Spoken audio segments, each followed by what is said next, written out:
Hey guys, Nishant here, and 1st May of 2018 marks the 24th death anniversary of the late great Ayrton Senna. Ayrton Senna was one of the greatest F1 drivers of all time, and man, do I miss him. Here's a classic clip of him driving in Monaco. He's driving the McLaren MP4-4 with 675 horsepower from its 1.5-liter V6 Honda twin-turbo engine. Hey, back then Honda was a good engine maker, so giving them crap for like what they did last year they don't deserve it. Come on, man, give them a chance. Whatever, back to the video. You can see these cars are incredibly stiff and the roads are bumpy, and back then, to be honest, aerodynamics was quite literally a joke. Like, these cars relied more on mechanical grip than anything else.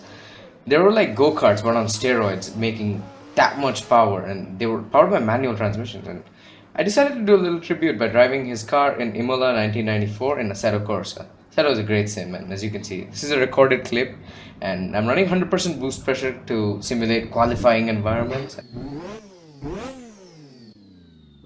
Anyway, here's the video. The mod is a fantastic mod. It's made by VRC, and the graphics, the shaders, the physics, they're all fantastic. I recommend you to check this out. Well, it sounds fantastic to be honest, but it's not as close to the real deal, but it's great. The clutch has a really high grabbing point and it's really difficult to get work, and as you see, it got crazy power. With cold tires, it's a recipe for disaster. But anyway, let's give it a go without crashing.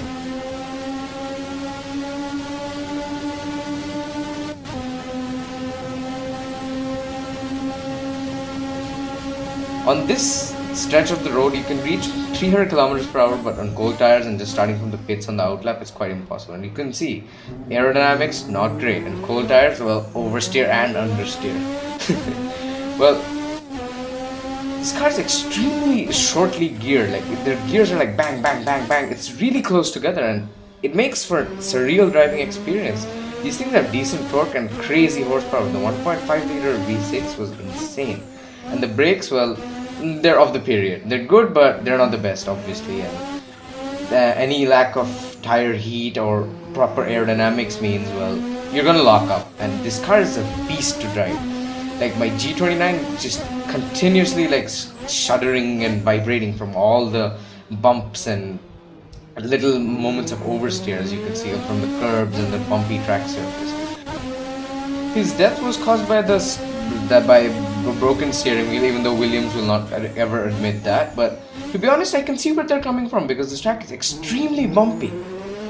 And as you can see, there was a little lock-up moment over there. But this reminds me of an old episode of Top Gear where Lewis Hamilton was given the chance to drive a McLaren MP4-4, what he claims is one of his hero cars. And he and Jeremy Clarkson were having a cool chat at the end. And then, to be honest, it was a fantastic chat. I recommend you guys to check that video out. Just search up Lewis Hamilton McLaren MP4-4. They talked about the lack of any real aerodynamics and how the car felt absolutely like an animal because of the lack of any driver aids and crazy power from a manual F1 car. Hey, back then manuals were great, and to be honest, I love that era.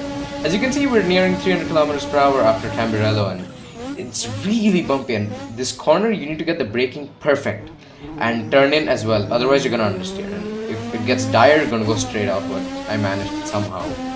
As you can see, I'm taking the car really easy. I'm in no mood for crazy lap times or anything as such, because, well, I filmed this late night and I was really tired. Yeah, what do you expect?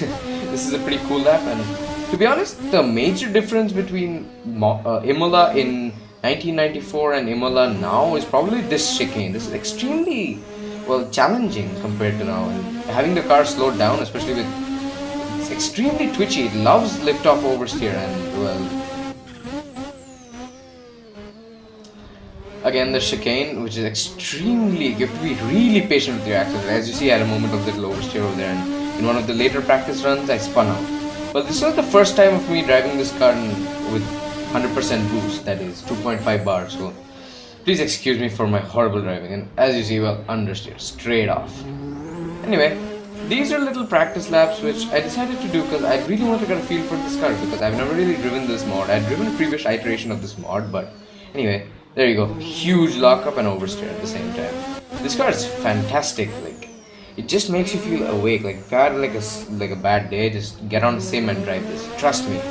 And many people consider the Logitech G29 as well a pretty base spec wheel without much force feedback. But trust me, 100% force feedback is more than enough to give you a workout. And the amount of sheer feedback that you get, my goodness. As you can see, the car goes through bumps and then your hands literally shake, even though you can't tell because you're not driving. Well, anyway, I well, this was basically like some outlaps and again understeer because I'm really not a good driver and I need to practice much, much, much more. Well, I have my UI set up this way because I kind of like it with the gears and speed in the middle, turbo pressure, MGUH, etc., etc., and then pedals on the right because I like to know what my footwork is. And if you guys are watching this, go ahead in the comment section and just roast me for my absolutely pathetic footwork. But yeah, it's kind of cool. Assetto Corsa does a fantastic job of these things because I don't literally know other sim that has such a fantastic support by mods, and these mods are fantastic. They're almost as good as the ones made by Kuno Simulazioni. Anyway, well, we're almost rounding up our practice session because I'm gonna crash pretty soon, I'm gonna guess. Again, this is a recorded footage, and yep, there you go, spun out.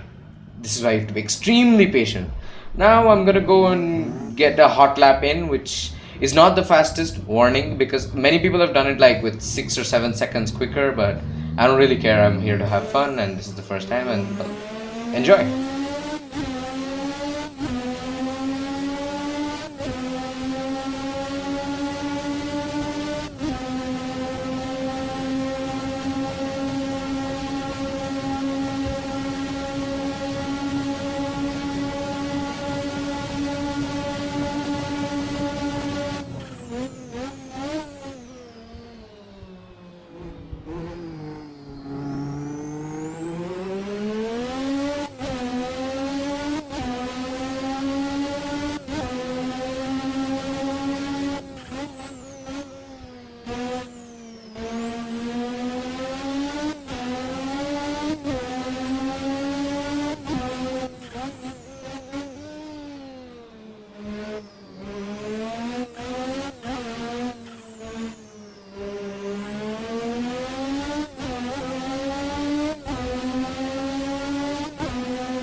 Well, there you go. That was a quick hot lap of the McLaren MP4-4 around Imola 1994. It was extremely fun to do, and to be honest, this might not be the fastest, but I had a lot of fun doing it. And sorry for the pathetic commentary because I'm really tired and I don't know, I'm not feeling well for some reason. But anyway, Ayrton Senna is one of my heroes. I literally love his work, and to be honest, he was one of the first F1 drivers I fell in love with.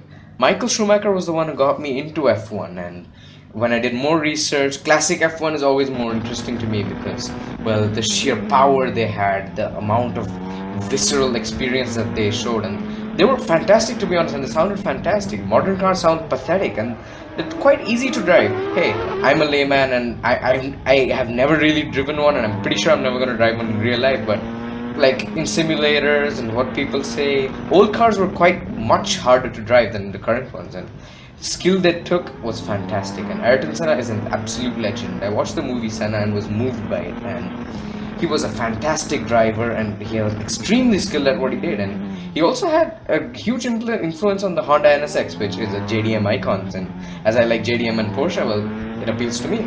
So he was a fantastic driver, one of my absolute heroes, and his death is absolutely terrifying, and I really miss him, and it's an extremely sad occasion for his death. And here's the corner where he crashes Tamburello, and just have a moment of silence.